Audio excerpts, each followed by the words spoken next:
Bom, galera, é isso aí, rapaziada. O Vasco conseguiu sair vivo, né, de Fortaleza.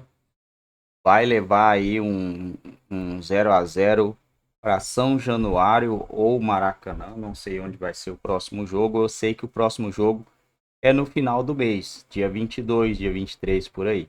Então o Vasco vai ter 20 dias para se ajeitar, para se organizar para essa partida diante do Fortaleza. Essa é uma vantagem gigantesca ao meu ponto de vista para o Vasco, né? O Vasco conseguiu uma vantagem muito grande nesse confronto de Copa do Brasil, saindo vivo, saindo com 0-0 em São Januário.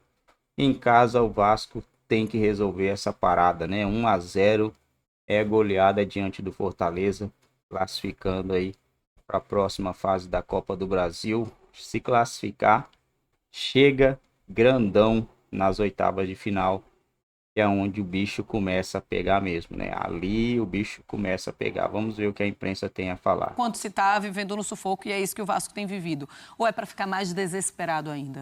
Eu acho que é muito pouco para se tirar, assim, porque se você olhar o 0-0, você pode ter a impressão de que o Vasco se defendeu bem.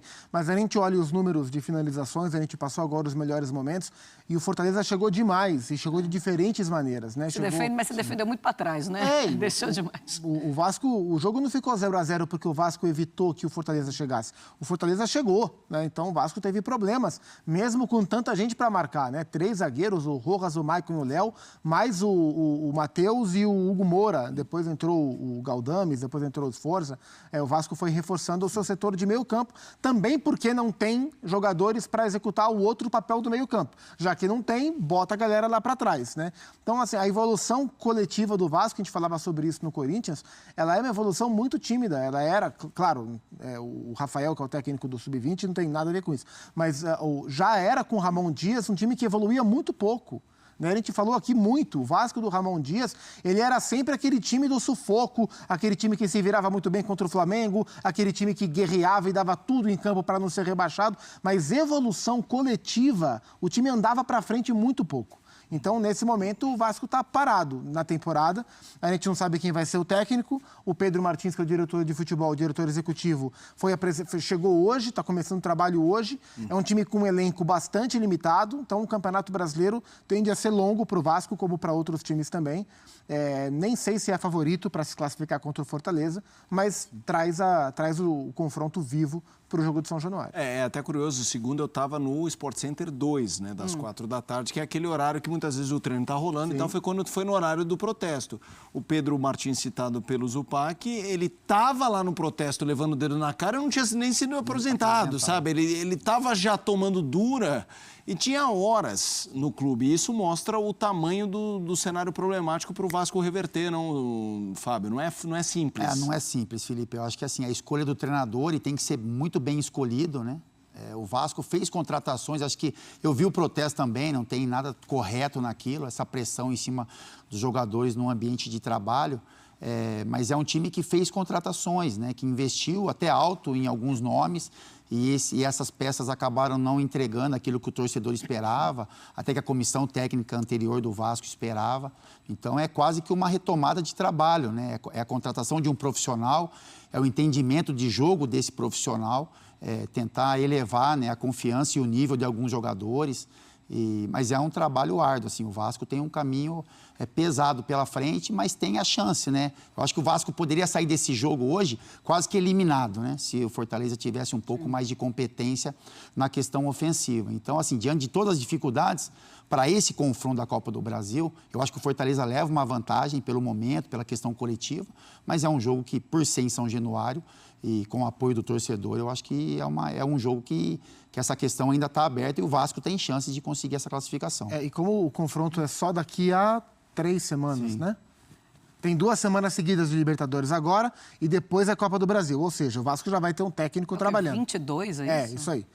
Daqui a 3 semanas. é. O Vasco já vai ter um técnico trabalhando. Então, talvez um técnico, ainda que com pouco tempo de trabalho, já tenha conseguido, nem que seja no primeiro impacto, né, naquele efeito imediato de uma chegada de técnico, trazer algum tipo de acréscimo de padrão, especialmente ofensivo, para o time do Vasco, e isso aumente as chances do Vasco para o jogo da volta. Porque nesse cenário, o Fortaleza, embora o Fortaleza viva um acúmulo de competição muito grande, porque a Copa do Nordeste não acabou ainda, né? Tem muita...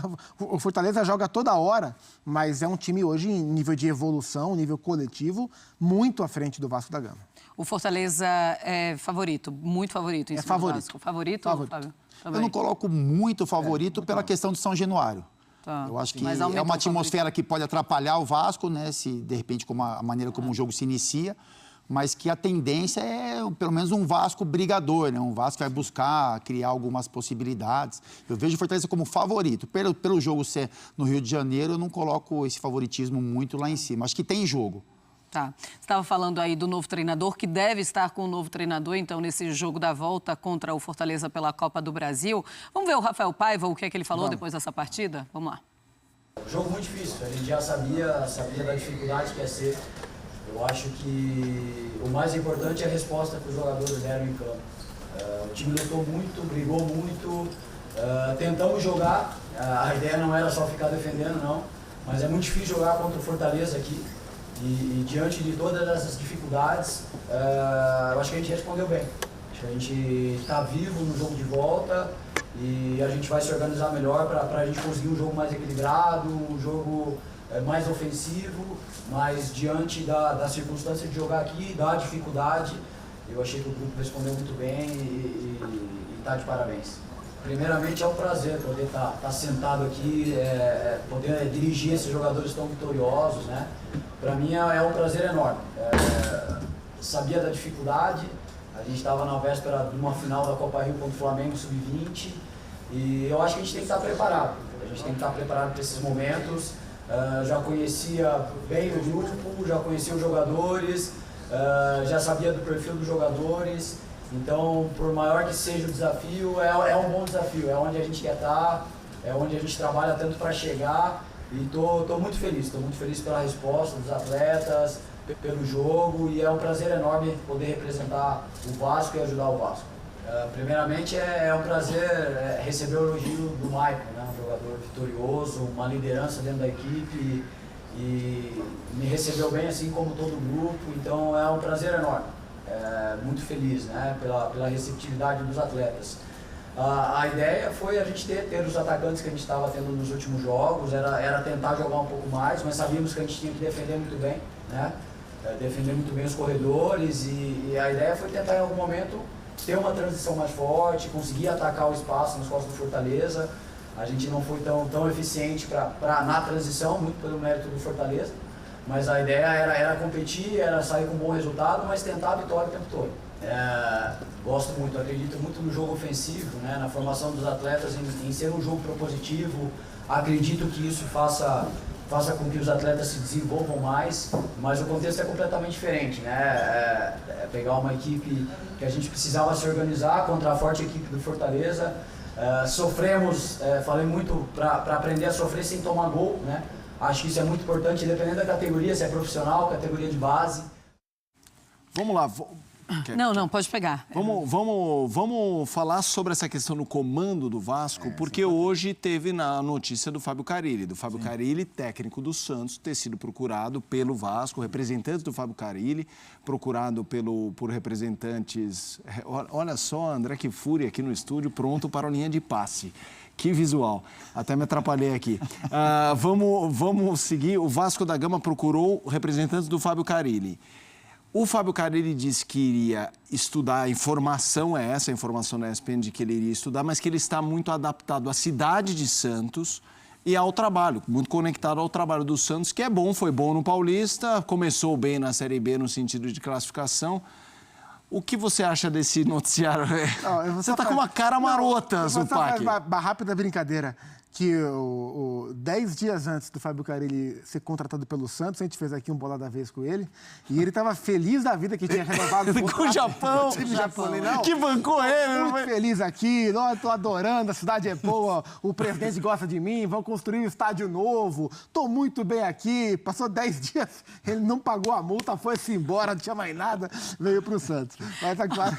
Sabe o que eu lembrei também? 2018, lembra do caminhão de dinheiro? Só saiu com o caminhão Eu só saio do Corinthians com um caminhão de dinheiro. Aí O caminhão chegou. Chegaram os 2 caminhões de dinheiro e ele falou, olha, eu sinto muito, mas eu vou precisar ir embora. Mas assim, é muito verdade que o Fábio é um cara muito identificado com o Santos. Embora ele tenha construído a carreira no Corinthians, isso ele também nos diz, é um trabalho bem tocado. Até imagino que nesse momento o Vasco, através da 777, tenha um potencial para fazer uma oferta maior do que ele recebe hoje no Santos. Se for dinheiro, talvez ele balance, mas pela maneira que ele toca esse trabalho no Santos e pelo que ele tem de comprometimento com o clube, eu acredito que faça mais sentido para ele a permanência nesse momento, né? Mas é uma valorização, né? Indiscutivelmente uma valorização. Eu acho que do ponto de vista vascaíno, é um técnico que conversa bem com essa característica de elenco. O elenco do Vasco hoje é um elenco mais competitivo. O Carille é um cara que organiza bons times nesse sentido, mas não acho que vai ser fácil, não. Justamente porque ele é um cara muito bem adaptado ao que ele vive hoje em Santos. Fábio, é aquele momento, então, que o Carille tem que pensar, aguentar, olhar para o Santos, olhar para o trabalho que ele tem feito e falar, deixa eu aguentar aqui minha Série B, deixa eu subir com esse time, porque muitas coisas boas acontecem também em um momento como esse. Aguentar o processo da Série B, porque nada mais é do que isso para o Santos, porque a gente sabe o tamanho do Santos, e a gente sabe que o Santos pode produzir, e a gente imagina que o Santos esteja na Série A no ano que vem. Não, é isso, Marcela. Tem essa questão de Série A e Série B, né? Porque o Santos é um time da Série A com uma história gigantesca, mas que vive esse momento, né, de competição. Acho que o trabalho dele vai ser muito mais tranquilo se permanecer no Santos, né? Eu acho que essa é uma questão. Eu acho que Bom, galera, é isso aí. Não acho tão terra arrasada assim esse empate do Vasco, tá?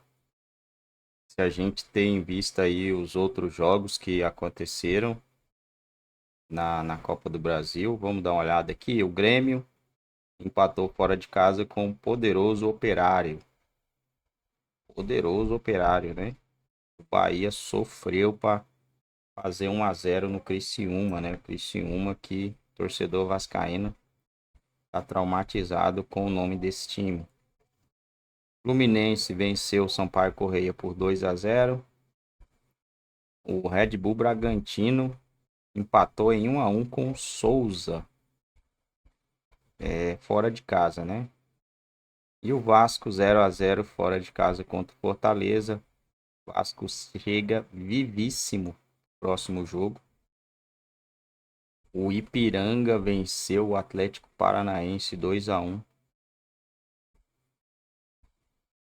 E o Corinthians venceu o América Mineiro por 2-1. O Atlético Goianiense venceu o Brusque por 1-0. O Atlético Mineiro venceu o Sport por 2-0.